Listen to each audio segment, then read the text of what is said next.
I used to think marriage was about being a team, that if you hung around long enough and played by the rules, you'd earn your status in the family, like loyalty was some kind of coin you could cash in for respect.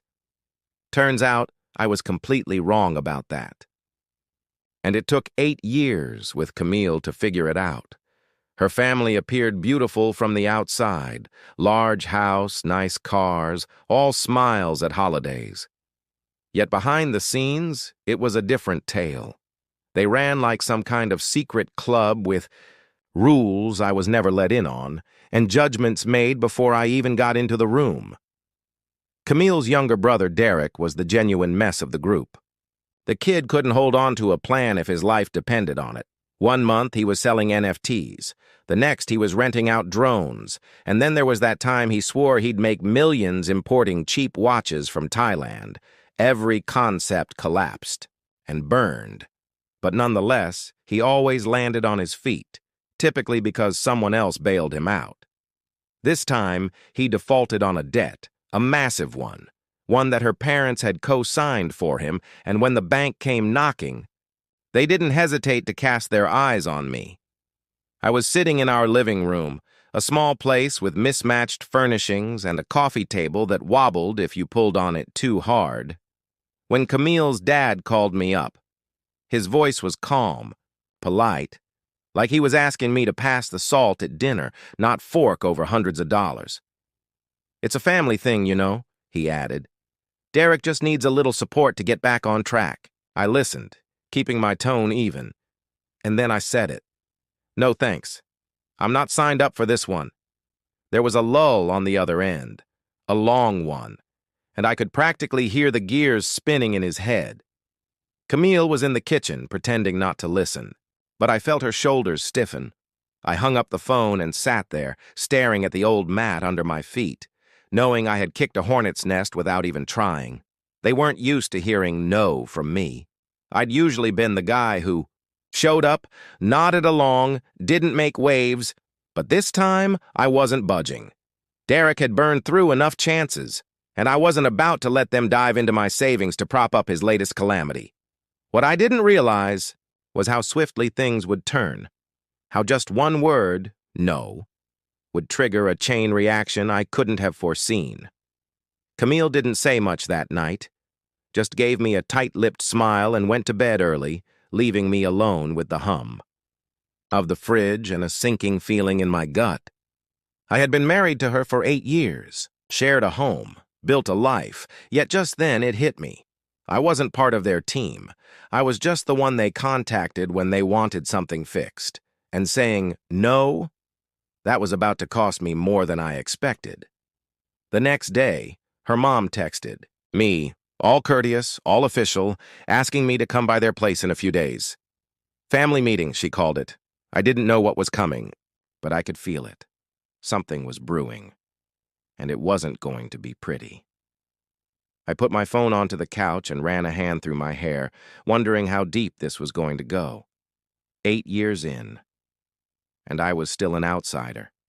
Still the one they thought they could push around. But I wasn't going to make it easy for them. Not this time. 3 days after I told Derek I wasn't bailing him out, I got the call to show up at Camille's parents' house, and I knew right then. It wasn't going to be a casual catch-up over coffee.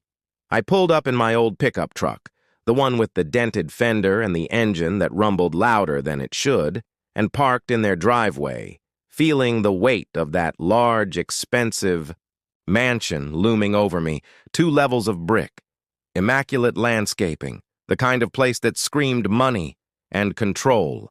Camille was already there, sitting stiffly on one of their leather couches when I walked in, and the room was crowded. Her parents, her sister Belle, her younger brother Connor, a few in-laws I barely knew. Even her aunt and uncle had driven in from 3 towns away, looking uncomfortable in their Sunday best. It was like a damn convention, and I was the last one to get the message. Derek wasn't there yet, which struck me as odd, considering this was meant to be about him, but I didn't have time to linger on it. Because Her dad, Richard, jumped up from his seat with that artificial smile of his, the one that didn't reach his eyes, the one I'd learned to loathe over the years. "Good to see you, son," he said, like he meant it, and I nodded back, keeping my hands in my pockets so I wouldn't fidget. The air felt thick, like everyone was holding their breath, and I noticed Camille glancing at the floor instead of me, her fingers clutching the edge of her jumper. Then Richard cleared his throat and got to the topic. "We've talked it over as a family," he stated, his voice smooth, rehearsed. "And since Derek's situation affects all of us, we've chosen to vote on it. Majority rules." "You know how we do things." I blinked, comprehending that, and gazed around the room, heads nodding, eyes avoiding mine. "Vote on what?" I asked, keeping my tone bland, though my stomach was already knotting up. Richard's smile tightened. "You and Camille loaned Derek $22,000 to get him out of this mess. It's only fair, right?" I looked at Camille again, hoping, expecting her to say something, anything, to back me up. But she just sat there, silent, her face blank, like she'd already checked out. And one by one, they raised their hands, her mom, Belle, Connor, the aunt, the uncle. Even the in-laws I barely knew until every hand came up, but mine. Majority rules. I felt the heat rise up my neck, but I didn't let it show. Instead, I smiled, a slow, purposeful grin, and leaned forward in my chair. "Great," I murmured, my voice firm as I reached for my glass of water on the coffee table. "Let's vote on something else, then."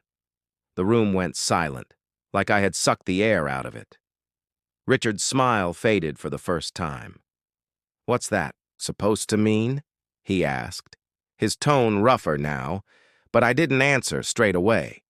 I just took a sip of water, letting the moment stretch, letting them wiggle. I could feel Camille's eyes on me, but I didn't look at her. Instead, I laid the glass down, clasped my hands together, leaned back like I owned the place. "Oh, you'll see," I said, watching the confusion ripple through them.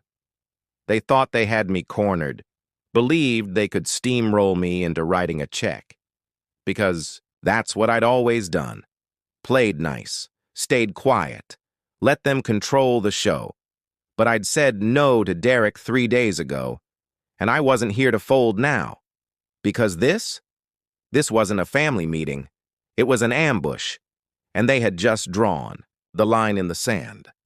To the bedroom, locking the door behind her without a glance my way, I stood in the kitchen staring at the fridge. It felt like I was living with a ghost instead of a wife. About 11 that night, my phone rang on the counter, and I noticed a message from Belle, Camille's sister. "Can we chat?" It wasn't like her. She was the quiet one, the one who kept her head down and remained out of the controversy. So I wrote back, "Sure." "When?"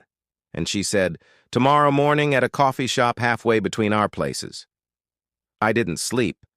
Much after that, just laid on the couch with the TV flickering, wondering what she wanted and why it couldn't wait.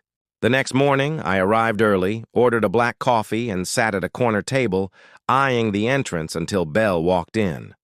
She looked exhausted, her dark hair pushed back, unkempt, her eyes sharp but shadowed, like she hadn't slept either. She sat down across from me, putting her hands around a cup she hardly touched, and got straight to it. "I wasn't just mad at Derek yesterday," she murmured, her voice low but firm. "Camille's been covering for him more than you know." I frowned, leaning forward, my coffee forgotten. "What do you mean, covering?" I inquired. She grumbled, reaching into her bag to draw out a flash drive, sliding it across the table like it was something hazardous. "This has everything," she continued. "Screenshots, bank transfers, messages. Camille's been shifting money between your joint accounts to help Derek, hiding it from you.